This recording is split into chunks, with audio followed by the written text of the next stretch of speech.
नमस्कार दोस्तों, जसी टेक में आप सबका हार्दिक स्वागत है। वीकेंड यानी कि संडे का ये प्रोग्राम जहां पर हम डिस्कस करते हैं Nifty, bank Nifty, fin Nifty, mid cap और सेंसेक्स यानी कि पांचों इंडाइसिस के आने वाले सोमवार के लिए लेवल्स। लेकिन इस हफ्ते आपको मालूम है कि हम लोग पिछले हफ्ते बिल्कुल हाईज पे क्लोज हुए हैं, वीक के हाईज पे क्लोज हुए हैं। और ऐसा क्यों हुआ? क्योंकि बैंकिंग सेक्टर ने एक रैली दिखाई थी शुक्रवार को। किस एंटिसिपेशन में? दिस वाज इन एंटिसिपेशन की रिजल्ट्स बहुत शानदार आएंगे, अच्छे आएंगे। और मैंने एचडीएफसी बैंक और कोटक बैंक के रिजल्ट्स तो एक बार को दूसरे अलग वीडियोस में मैंने डिस्कस भी किए हैं। वो एंड स्क्रीन पे मैं डाल भी दूंगा, उनको आप देख सकते हैं। लेकिन अगर मैं साइनॉप्सिस की बात करूं तो एक्सिस बैंक के नतीजे मुझे अच्छे लगे हैं। अब हो सकता है कल को भाई आप लोग कहो कि नहीं साहब ये तो नेगेटिव चला गया, आपने तो कहा था अच्छे। मुझे रिजल्ट्स अच्छे लगे, मैं ये नहीं कुछ कुछ भी कमेंट किसी भी स्टॉक के ऊपर नहीं कर रहा। एक्सिस बैंक के नतीजे अच्छे लगे हैं, कोटक बैंक के ठीक ठाक नतीजे रखे लगे हैं, आईसीआईसीआई बैंक के नतीजे बहुत अच्छे लगे हैं मुझे। लेकिन एचडीएफसी बैंक ने मुझे निराश किया है। और पहले ही मैंने कहा था कि भाई इस तरह से नहीं होता। It is not easy for the retail to make money. Is it easy for retail to make money? No, it is not. Why? Because कहीं ऐसा ना हो कि आईसीआईसीआई और एक्सिस बैंक या इनमें से एक या दो बैंक्स को अच्छा खासा अपसाइड का, तेजी का रुख दिखा दिया जाए, और अगर एचडीएफसी बैंक को थोड़ा सा लाल कर दिया जाए या फिर फ्लैट भी रखा जाए, तो अभी पूरे के पूरे इंडेक्स को मैनेज किया जा सकता है। कई लोगों के लिए ये चीज नहीं होगी, लेकिन जो पुराने ट्रेडर्स हैं उनको मालूम है कि किस तरह से बैंकिंग को बैलेंस करके, बैंकिंग को मैनेज करके किस तरह से पूरे का पूरा निफ्टी 50 का जायका खराब किया जाता है। तो बस मैं तो यही दुआ करूंगा कि ऐसा जायका खराब ना किया जाए, या तो अपसाइड या डाउनसाइड किसी एक तरफ की मूवमेंट अच्छी खासी हमको मिले। अगला पॉइंट ये है कि अगर कोई गैप अप, बड़ा गैप अप, मैंने गैप अप नहीं, बड़ा गैप अप की बात करूं, अगर किसी कारण कोई बड़ा गैप अप मिल ही जाता है, तो वहां से ना तो शॉर्ट का कोई विचार करना, ना ही उस गैप अप को चेज करना। अगर कोई डिप आता है तभी अपसाइड के बारे में कुछ सोचेंगे। और क्यों ना वही हो सकता है कि गैप के साथ, अच्छे गैप के साथ खोलने के बाद मार्केट में प्रॉफिट बुकिंग बड़े स्टॉक्स में आ जाए। कारण यह है कि देखिए, रिलायंस के भी नतीजे आए हैं इसी वीकेंड पे। एचडीएफसी बैंक, आईसीआईसीआई बैंक, तीनों टॉप स्टॉक्स जो हैं उनके नतीजे आए हैं।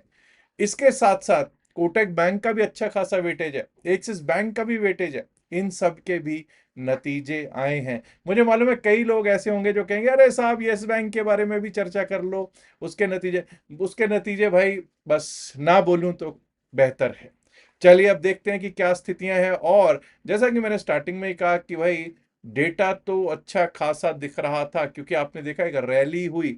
तो जरा एक बार डेटा पर नजर ही डाल लेते हैं, कैसा है डेटा और आगे क्या हो सकता है। ये आपके सामने डेटा रखा हुआ है एफआईआईज और डीआईआईज का। अगर हम बात करेंगे शुक्रवार को, तो 376 करोड़, 376.41 करोड़, 376.41 करोड़ के कैश में नेट सेल में बैठे हुए दिखाई दे रहे हैं एफआईआईज। डीआईआईज ने जरूर कुछ बाइंग की थी, 1017 करोड़ से भी ज्यादा की, लगभग लगभग 1018 करोड़ के करीब की कैश में बाइंग करी हुई दिखाई पड़ रही है। अब अगर हम बात करेंगे एफआईआई के डेरिवेटिव्स के स्टैटिस्टिक्स की, तो देखिए जरा यहां क्या हो रहा है। एफआईआई का डेरिवेटिव्स का स्टैटिस्टिक्स कह रहा है कि mid Nifty futures, mid cap Nifty futures, जो कि आपको मालूम है कि अभी इस समय अगर मैं बात करूंगा तो सबसे ज्यादा स्ट्रॉन्ग इंडेक्स कौन सा है, तो मिड कैप निफ्टी फ्यूचर्स है। सिर्फ वही एक ऐसा इंडेक्स है जहां के फ्यूचर्स को सेल करके गए हैं आपके प्यारे विदेशी संस्थागत निवेशक। बैंक निफ्टी के फ्यूचर्स में अच्छी खासी बाइंग करके गए हैं, फिर निफ्टी के फ्यूचर्स में भी बाइंग की है। और देखिए साहब, निफ्टी 50 के futures more than 3 times bye है, बाय का फिगर मोर देन 3 टाइम्स है जी दोस्तों। अब दोस्तों, जब नतीजे बैंकिंग के ज्यादा आए हैं, तो सबसे पहले आज हम एनालिसिस भी करेंगे बैंक निफ्टी से शुरू। आपके सामने मैंने बैंक निफ्टी का चार्ट रख दिया है दोस्तों। देखिए, बैंक निफ्टी का चार्ट है, और बैंक निफ्टी के चार्ट में हमको क्या देखने को मिल रहा है। हम लोग क्लियर है जी कि हम लोग बहुत शानदार रैली किए थे शुक्रवार वाले दिन, और टॉप उसके आसपास ही क्लोज हुए हैं। तो पिछले दिन का जो टॉप है, शुक्रवार का जो टॉप है 58,596, जब तक इसके ऊपर टिकेंगे नहीं, ये नहीं कि इसके ऊपर गैप अप हो जाए और वहां से हम लॉन्ग करने लग जाएं, वो शायद समझदारी नहीं होगा। 58,596 के ऊपर अगर हम टिकने लग जाते हैं तभी अपसाइड के बारे में सोचेंगे, for a possible level of 58,720। और दोस्तों अपसाइड के बारे में इतना एक और बात बोल दूं, मुझे नहीं लगता 10 सवा 10 से पहले अपसाइड के बारे में सोचना कोई समझदारी होगी, वो बहुत ज्यादा जल्दबाजी हो सकता है। There is something called FOMO, fear of missing out, तो वो फियर ऑफ मिसिंग आउट अपना हटा दीजिएगा। 10 सवा 10 तक let it settle, let the bank Nifty settle, let the things settle. 58,596 के ऊपर अगर टिकेंगे तो 58,720, 58,720, उसके ऊपर निकले तो 58,845, 58,845, 58,988 टू 59,000, 58,988 से 59,000। लेकिन दोस्तों, लेकिन अब याद रखिएगा कि अगर हम 58,388, 58,388, मैं नहीं कह रहा कि 10 सवा 10 तक भी सोचने की जरूरत है यहाँ पे ना, अगर इसके नीचे हम 920 922 के बाद जाने लग जाएं 58,388 के नीचे, तो रास्ते खुले जाएंगे हमारे लिए 58,255 के लिए, 58,255। और अगर वो भी टूट गया तो 58,043, 58,043। हालांकि एक बार को 58,000 58,043 में सपोर्ट तो लेना चाहिए, लेकिन भाई अगर कहीं प्रॉफिट बुकिंग आ गई ना बड़े स्टॉक्स में, तो ये 58,000 भी रुकेगा नहीं, टिकेगा नहीं। उसके नीचे 57,873, 57,873, 57,717, 57,717, और अगर वो भी टूट गया तो 57,542 जो पिछले दिन का लो है वो दिखाई पड़ सकता है जी हमको निफ्टी बैंक में। आइए अब बात कर लेंगे जो सबसे ज्यादा, जिसको कहते हैं ना ऐसा इंडेक्स जो कि अभी भी बहुत ज्यादा ताकतवर है, स्ट्रेंथ में है। 15 मिनट के चार्ट पे चलेंगे और देखेंगे कि निफ्टी मिड कैप की क्या है हालात। देखिए इतना याद रखिएगा कि हमने बिल्कुल 9 डेमा के थोड़ा सा ऊपर क्लोजिंग दिया है शुक्रवार को। 9 डेमा इज 14,707, 14,707 का 9 डेमा है। हम लोग अगर देखिए 9 डेमा तक का कोई भी सपोर्ट बहुत अच्छा सपोर्ट है। ये मैंने लगा रखा है 9 डेमा, इसको मैंने रेड क्यों कर दिया, इसको ब्लैक कर देते हैं कि पता रहे लोगों को कि that this is a excellent support. अब ये याद रखिएगा अगर 14,659 के नीचे जाना शुरू करते, 14,659 के नीचे जाना शुरू कर दिया, तो उसके नीचे हमारे लिए सपोर्ट है 14,610 का। डाउन साइड के सिर्फ यही लेवल लगा रहा हूं, 14,600 610 should act as a good support. अगर कोई डिप आता है 14,600 610 तक का, तो एक स्टॉप लॉस के साथ वहां से अपसाइड के लिए सोचा जा सकता है। वहीं दोस्तों क्लियर टर्म्स में बोल रहा हूं, अगर 14,758 के ऊपर चलने लगे निफ्टी मिड कैप, टिकने लगे मिड कैप, तो अपसाइड के बारे में सोचेंगे 14,794 के लिए, 14,794 के लिए। और अगर वो पार कर दिया तो शुक्रवार का हाई 14,821 देखने को प्राप्त हो सकता है जी। और अगर 14,821 के ऊपर चलने लगे तो भाई ऑल टाइम हाई ऑफ 14,876 भी दिख जाए तो कोई अतिशयोक्ति नहीं होगा निफ्टी मिड कैप सिलेक्ट में। आइए अब बात कर लेते हैं फिन निफ्टी की। मुझे मालूम है कई लोग कहेंगे साहब निफ्टी 50 की बात नहीं कर रहे, सेंसेक्स की बात नहीं कर रहे। फिन निफ्टी के बाद सेंसेक्स और उसके बाद निफ्टी 50 की भी कर लेंगे बातचीत। 26,959 का हाई था शुक्रवार का, 26,960 का समझ जाइए। 26,960 के ऊपर चलने लगे, टिकने लगे, तभी अपसाइड के बारे में सोचेंगे। 27,017 के लिए 27,017 का लेवल दिख सकता है, वो पार किया तो 27,082, 27,082। And above that we might be able to see 27,184, 27,184 185 के लेवल्स दिख सकते हैं जी। डाउन साइड की बात करेंगे, 26,800 के नीचे अगर जाना लग जाए, 26,795 अगर टूट जाए, 26,795 के नीचे गया तो वहां से टूटकर 26,722, 26,722 दिखा सकता है फिर निफ्टी। और अगर वो भी टूट गया तो 26,664, 26,664। और अगर वो टूट गया ना तो मच जाएगा त्राहिमाम त्राहिमाम त्राहिमाम, जो आपको लेकर जा सकता है पिछले दिन के लो 26,569 570, 26,570 के आसपास के लिए। आइए अब बात कर लेते हैं बीएससी सेंसेक्स पर भी।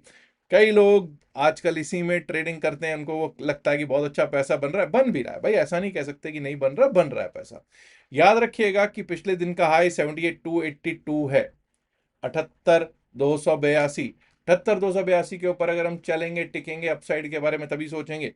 इसके ऊपर लेवल आ सकता है 78,410, 78,410। अब बहुत लोग कहेंगे साहब अगर 78,410 के ऊपर 78,500 का रेजिस्टेंस होना चाहिए, लेकिन नहीं दोस्तों, ऐसा नहीं नजर आ रहा। अगर 78,410 के ऊपर हम चलने लगेंगे ना, तो ये समझ जाइएगा 78,664 की तरफ जाते हुए देखेंगे, 78,664 की तरफ जाते हुए देखेंगे। और अगर वो पार कर दिया तो हमारे लिए अभी अल्टीमेट रेजिस्टेंस क्या है? Ultimate resistance is 78,873 on day mark. When I say ultimate resistance, this is on day mark, 78,873 which is a 200 DEMA, 200 डेमा का रेजिस्टेंस। और अगर वो पार कर दिया तो 79,000 यानी कि 79,000 का रेजिस्टेंस जो है वो टेस्ट होने के लिए चला जाएगा बीएसई सेंसेक्स में। अब डाउन साइड की बात करनी भी जरूरी है। कुछ लोग कहेंगे साहब कहां से? अभी देखिए 78,000 should act as a good support, लेकिन अगर 77,982 टूटा, 77,980 982 टूटा, तो एक बार को 77,800 807 का लेवल दिख सकता है। Again 78,000 and 77,800 are likely to sustain as supports। लेकिन अगर 77,800 807 टूट गया तो 77,604 77,604, और उसके नीचे गए तो 77,380 तक के लेवल, 77,380 तक के लेवल्स, 379,380 तक के लेवल्स देखने को मिल सकते हैं।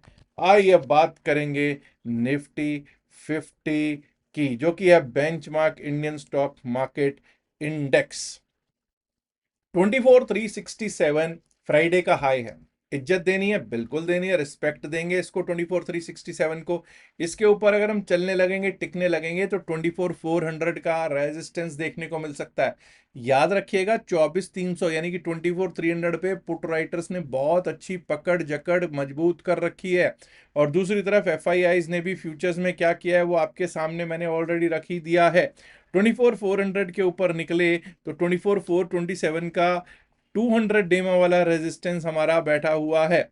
और 24,427 पार हुआ तो 24,464, 24,464, and above that we might be able to see 24,500, 24,500 530, 24,530 के लेवल्स दिखाई दे सकते हैं।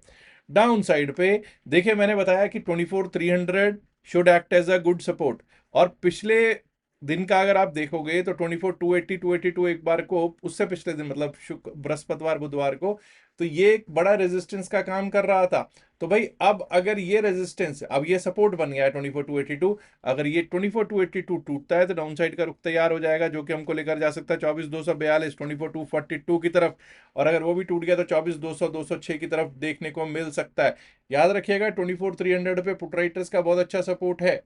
24,200 पे वैसे सपोर्ट बहुत शानदार बहुत जानदार बना हुआ दिखाई दे रहा है। लेकिन त्राहिमाम दिक्कत, त्राहिमाम तब मचेगा अगर 24,200 भी टूट गया, 24,170 24,130 एंड 24,105, 24,170 24,130 और 24,105।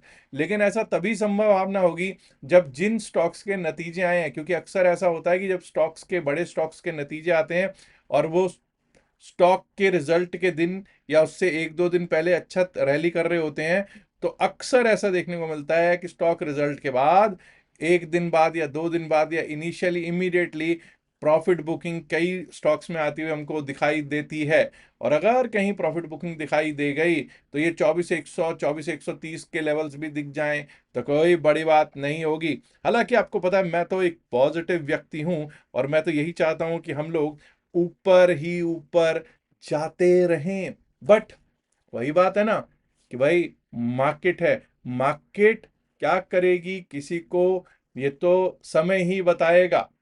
हम अभी सिर्फ अंदाजे अंदेशे ही लगा सकते हैं। Data bullish 1, results neutral, because कुछ पॉजिटिव है कुछ नेगेटिव है। एचडीएफसी का अगर न्यूट्रल भी होता है, एचडीएफसी का रिजल्ट मुझे अच्छा नहीं लगा, अगर एचडीएफसी का रिजल्ट मुझे जरा सा भी अच्छा लगता तो मैं बहुत ज्यादा पॉजिटिव होता। कोटक का मुझे अच्छा लगा। अब कई लोग कहेंगे कि साहब जब आपने कल कोटक वाला वीडियो दिया था उसमें आप बहुत पॉजिटिव थे। भाई था, लेकिन उसके बाद एचडीएफसी बैंक का भी वीडियो दिया ना, अभी देख लेना, एंड स्क्रीन पे मैं डालूंगा तो दोनों वीडियोस का देख लेना क्या डिफरेंस है। क्योंकि एचडीएफसी बैंक का अगर आप quarter on quarter net profit देखोगे वो रिड्यूस हो रहा है। इनकम फ्रॉम ऑपरेशंस रिटेल जो है वो रिड्यूस हो रही है। होलसेल बैंकिंग की जो इनकम है वो भी रिड्यूस हो रही है। प्रॉफिटेबिलिटी में डिप है। तो वो एक प्रॉब्लम है, वो एक प्रॉब्लम है। और उससे अब देखते हैं निजात कैसे पाया जाता है।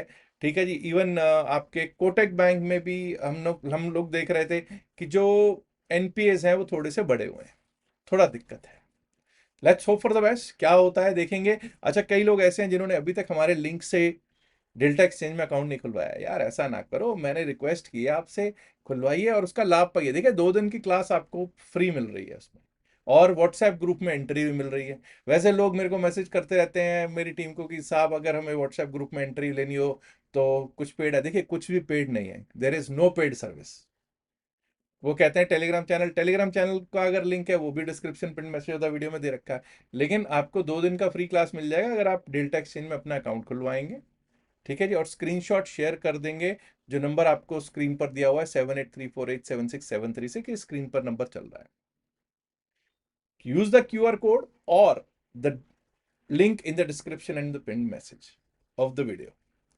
याद रखिएगा, जो भी बातचीत इस वीडियो में की गई है सिर्फ और सिर्फ एकेडमिक पर्पसेस से की गई, इसका बायसेल की सलाह से कोई लेना देना नहीं है। बायसेल की सलाह के लिए आप फाइनेंशियल एडवाइजर से अपने से बात कीजिएगा। यहाँ ये डिस्क्लेमर देना जरूरी है, बिकॉज जसी टेक यानी कि हम लोग सेबी रजिस्टर्ड नहीं। लास्ट में एक इल्तिजा है, गुजारिश है, रिक्वेस्ट है कि इस वीडियो को लाइक करें, शेयर करें इस वीडियो को अपने दोस्तों के साथ ज्यादा से ज्यादा संख्या में। एंड माय डियर फ्रेंड्स, अगर आपने अभी तक जसटेक चैनल को सब्सक्राइब नहीं किया है, देर किस बात की, सब्सक्राइब करना तो बनता है ना दोस्तों। शुक्रिया, नमस्कार, धन्यवाद। Have a great weekend, good luck.